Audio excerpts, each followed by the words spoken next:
할렐루야. 네. 앞뒤 옆을 보시고 주님의 사랑으로 인사들 나눕시다. 사랑합니다. 반갑습니다.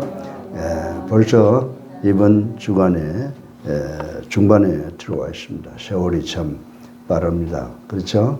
세월이 정말 미사일처럼 달려간다라고 하는 것을 실감나게 하는 삶이라고 말씀드릴 수가 있습니다. 우리나라가 이 코로나가 이제 좀 수그러드나 그랬더니 또 기승을 부리다가 또 오늘 이렇게 보니까 28명이 확진이 되었는데 해외 유입이 23명이라고 그러니까 지금 현격하게 줄어들고 있는 것은 사실입니다. 우리가 노력하는 건 하지만은 먼저 우리가 하나님께 기도해야 되고 하나님의 주권, 즉 섭리가 일어날 때 이 코로나든지 우리들의 문제들이 다 해결되는 줄로 믿고 우리가 어떤 문제가 있든지 간에 그 근원이 어디에 시작되는가라고 하는 것을 알아야 됩니다. 하나님께서 주관하신다. 하나님께서 우리를 위해서 이 모든 것 이제 끝나게 해 주실 줄로 믿고 또 우리가 해야 될 바를 최선을 다하는 우리가 되어야 될 줄로 믿으시기를 주님의 이름으로 축원합니다. 이 코로나를 통해서 삶의 패러다임이 변한다고 그래요. 교육의 패러다임도 변하고 정치의 패러다임도 변하고 경제의 패러다임도 변하고 특별히 이 코로나가 끝나고 나면 우리에게 쓰나미가 닥쳐올 텐데 그게 바로 가장 어려움을 당하는 분야가 경제적일 것이다 이렇게 말을 하고 있습니다. 그런데 이런 가운데에서 참으로 교회가 많은 핍박을 당하고 있죠. 우리가 성경에서 말하고 있는 말세가 되면 우리 믿는 자들이 핍박을 당할 것이다 라고 하는 예언이 이루어지는 것 같습니다. 그래서 우리 주변에 참으로 여러 가지 행위들을 볼 수가 있는데 지금 우리 주변에 일어나고 있는 반기독교적인 행위라고 하는 것은 세상을 멸망으로 인도하는 그러한 그 모습이라고 생각을 해 볼 수가 있습니다. 여러분들 나물 날 것은 잎새부터 한다 이런 말 여러분들 아마 우리나라 옛날 속담에 이런 이야기를 들었을 것입니다. 이 속담은 어떤 개인과 그 사람의 장래를 현재 상황에 행동하는 것을 보고 미루어 짐작할 수 있다라고 하는 뜻으로 우리가 해석을 하고 있다고 하는 것은 우리 잘 알고 있습니다. 이를 우리가 조금 더 확대 해석을 해 본다면 하나님께 멸망받을 사람은 현재 완악한 행위로서 그 행위 하나로서 그것을 미루어 보아서 저 사람은 멸망으로 가는 사람이다라고 하는 것을 미리 짐작할 수 있다라고 하는 말씀으로 생각을 할 수가 있습니다. 그러면 과연 우리 모두가 다 하나님 앞에서 살지 않습니까? 하나님 앞에서 어떤 행동을 하게 되면 그 같은 멸망의 길을 예견하고 멸망의 길을 가게 되는가라고 하는 것을 한번 좀 생각을 해봐야 돼요. 믿는 자들은 도대체 우리가 어떻게 살아가야 되는가? 어떤 행동을 했을 때 하나님으로부터 축복받고 어떤 행동을 했을 때 하나님으로부터 멸망의 길로 쫓아냄을 당하게 되는가라고 하는 것을 생각을 해봐야 돼요. 우리 늘 그것에 대해서 궁금하게 생각하지 않습니까? 근데 오늘 이 본문을 제가 처음부터 끝까지 다 읽은 것은 바로 이 본문이 우리의 그런 궁금증을 다 풀어주는 아주 그것도 명쾌하게 해결해주는 말씀이기 때문에 다 읽었습니다. 본문에 보게 되면 애굽왕 바로가 이스라엘 백성들을 내보내라는 하나님의 명령을 듣고 취한 행동이 아주 자세하게 적나라하게 기록되어 있는 것을 볼 수가 있습니다. 사실 바로는 누굽니까? 바로는 우리의 믿는 자들, 그 당시 이스라엘 백성들에게 원수라고 생각할 수가 있지만 더 나아가서 누구하고 원수를 맺고 있는 거예요? 바로 하나님의 원수로서 하나님께서 멸망시키고자 일부러 강팍하게 그들의 마음을 만든 사람의 대표적인 인물이라고 하는 것을 우리는 알 수가 있습니다. 따라서 바로의 행동, 바로의 언행은 장차 멸망받을 자의 행동이 어떠한 것인지를 아주 적절하게 보여주는 그런 모습이라고 말씀을 드릴 수가 있습니다. 이제 우리는 완악한 바로의 행동을 통해서 멸망받을 자의 세 가지 특별한 특징을 생각해보고 우리 모두 은혜 받고 하나님이 원하시는 삶을 살아가기 위해서 노력하는 우리 예수님께 성도님들 되시기를 주님의 이름으로 축원합니다. 첫 번째로 멸망받을 자의 특성은 뭐냐? 간단해요. 내가 늘 여러분들에게 말씀드리죠. 우리의 삶을 인도하시는 분이 누구시라고요? 하나님이시죠. 그러니까 우리는 이 세상을 살아가면서 믿음의 오직 한 분, 믿음의 근본이 되는 오직 한 분은 하나님이시죠. 우리는 하나님의 전지전능하심, 무소부재하심, 무량광대하심을 믿는 사람이에요. 그렇죠? 근데 멸망받은 사람들은 어떤 사람이냐? 하나님을 믿지 않고 자기의 지혜와 자기의 능력과 자기의 지혜를 의지하는 사람들이다. 이렇게 말씀을 드릴 수가 있습니다. 그래서 오늘 본문에서 2절을 보게 되면 백성을 보내라고 하는 모세의 말을 듣고 바로가 뭐라고 말을 합니까? 여호와가 누구이기에 내가 그의 목소리를 듣고 이스라엘을 보내겠느냐라고 이렇게 비웃는 말을 하는 것을 볼 수가 있습니다. 이것은 다분히 만왕의 왕이신 하나님의 전전능하시고 하나님의 그 주권, sovereignty of God, 하나님의 주권을 완전히 무시하고 또 honor of God, 하나님의 명예를 손상시키려고 하는 교만한 태도라고 말씀을 드릴 수가 있는 것입니다. 또한 이 말은 뭡니까? 하나님을 부인하고 자기 자신의 능력과 권위만을 의지하는 어리석은 바로의 마음이 잘 표현된 것이라고 말씀을 드릴 수가 있습니다. 하나님께 멸망받을 자의 태도가 바로 이런 것과 같다라고 하는 것을 기억하시기를 주님의 이름으로 축원합니다. 여러분들 우리가 사무엘상 17장에 보면 우리가 잘 아는 블레셋 장수가 등장을 하죠. 골리앗을 보아도 바로에게 발견될 것 같은 그런 멸망받을 자의 동일한 특징을 우리가 볼 수 있다고 생각할 수가 있습니다.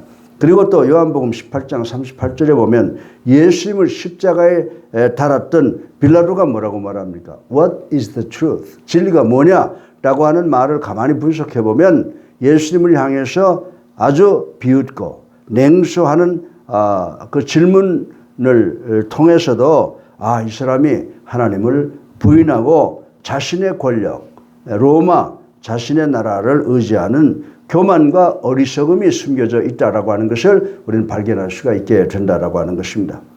사랑하는 성도 여러분, 그러나 우리 믿는 자들은 이상과 같은 자들은 하나님이 이거 하나같이 다 하나님의 준엄한 징벌을 당했거나 어리석고 패역한 자로 낙인을 찍혀 오고 가는 세대의 치욕스러운 인물의 대표로 기록되어 있는 것을 우리는 알 수가 있습니다. 우리는 멸망의 길을 가지 않게 하기 위해서 어떻게 해야 된다고요? 예수를 나의 구주로 살아계신 하나님의 아들로 믿고 그분에게 절대 순종하고 그 말씀을 따르는 우리가 되어야 될 줄로 믿으시기를 주님의 이름으로 축원합니다. 그래야 우리가 당하고 있는 모든 문제, 특별히 우리가 지금 두려움에 떨고 있는 코로나로 우리가 싸워서 승리할 수 있게 되는 줄로 믿으시기를 주님의 이름으로 축원합니다. 두 번째로 멸망받을 자는 하나님의 말씀을 우리가 마음에 새겨야 됩니다. 근데 하나님의 말씀은 눈에 보이질 않잖아요. 그렇지 않습니까? 근데 우리는 눈에 보이는 것에 급급하다. 그래서 멸망받을 자들은 어떤 자들이냐? 하나님의 말씀을 마음에 품고 묵상하고 그것을 행하려고 하는 것이 아니라 만져서 느낄 수 있고 볼 수 있는 것들에게 의지하는 그런 현실에만 급한 사람들이 멸망의 길로 가는 사람들이다라고 말씀을 드릴 수가 있습니다. 여러분들 하나님으로부터 이스라엘을 출애굽시키라는 명령을 받았던 모세는 재차 바로에게 백성들을 보내줄 것을 요청하는 말씀이 3절에 있습니다. 그러나 완고한 바로는 4절에 뭐라고 말하고 있습니까? 모세와 아론아 너희가 어찌하여 백성의 노역을 쉬게 하려느냐 가서 너희의 노역이나 하라 라고 핏발서린 말로 응답하는 것을 우리는 여기서 볼 수가 있습니다. 바로는 모세가 전한 하나님의 명령에 귀 기울이기보다는 자신의 정치적 이권 곧 노동력 확보라고 하는 현실적인 문제만 급급하여 오히려 백성들이 꾀를 부린다고 채찍을 가하고 있는 것을 우리는 볼 수가 있습니다.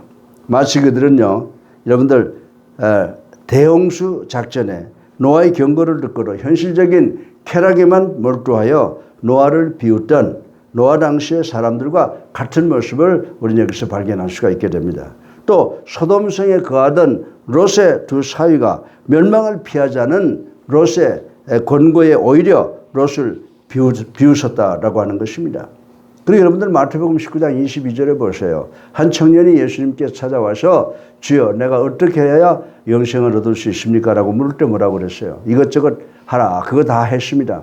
그러면 가서 내 재산을 팔아서 가난한 사람들에게 나누어 줘라 라고 하는 주님의 말씀을 듣고 근심하고 걱정하고 돌아간 사람이 있었습니다. 이처럼 현실 문제에 온 신경을 기울임으로써 하나님의 말씀을 등한히 여기는 우를 범하고 말았다라고 하는 것입니다.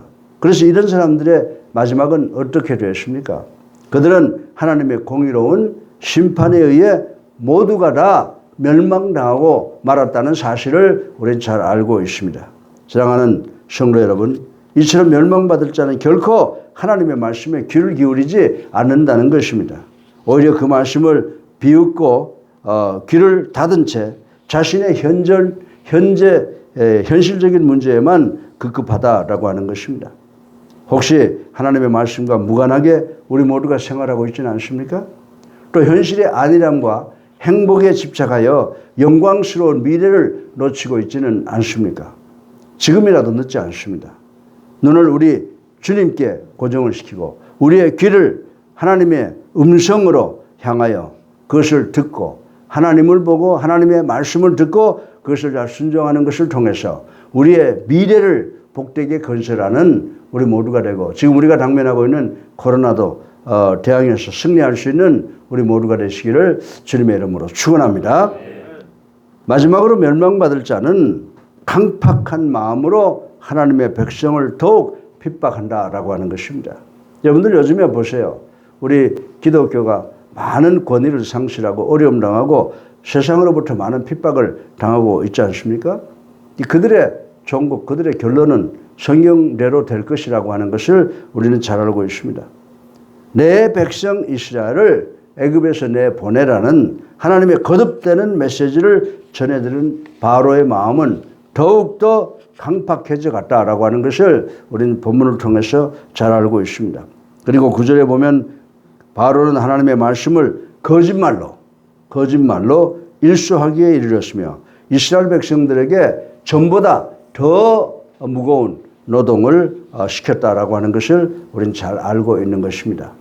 모세는 하나님을 대적하는 한 방편으로서 하나님의 백성 이스라엘 백성을 모질게 핍박했던 것입니다.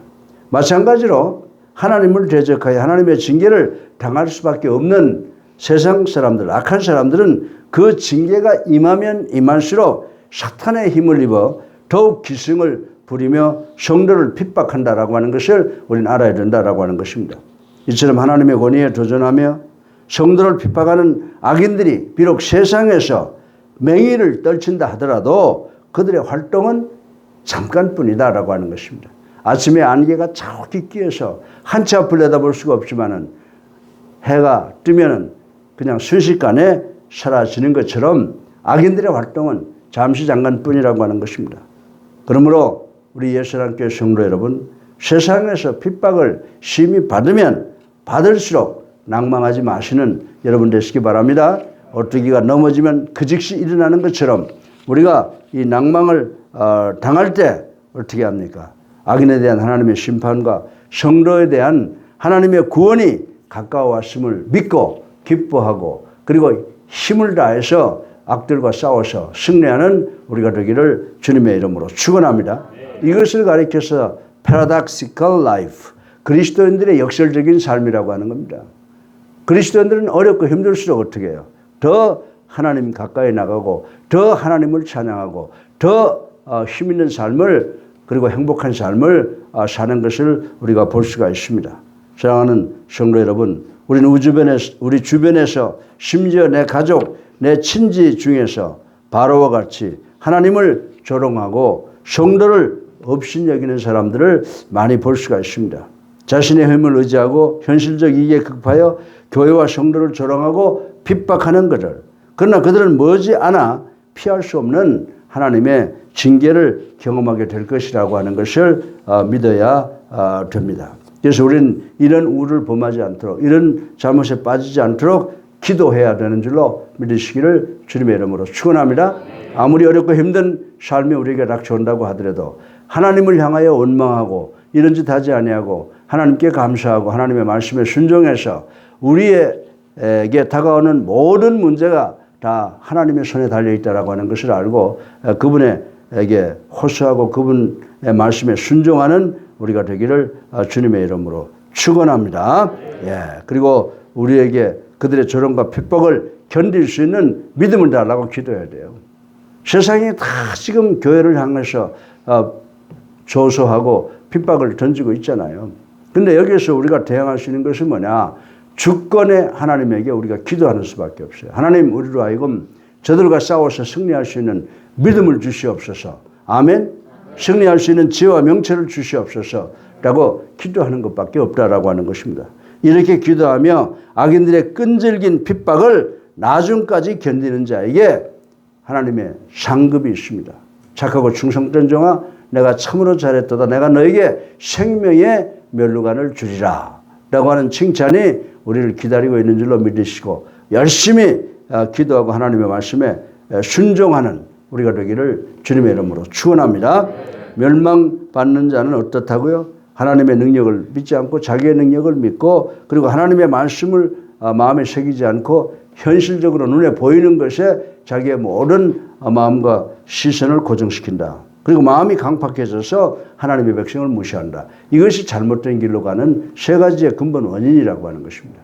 우리가 이 모든 것을 피하게 할 수 있도록 능력 달라고 믿음 달라고 기도하는 우리 모두가 되어서 현실적으로 당한 어려움 속에서 승리하는 우리 모두가 되시기를 주님의 이름으로 축원합니다. 사랑이 많으신 아버지 하나님,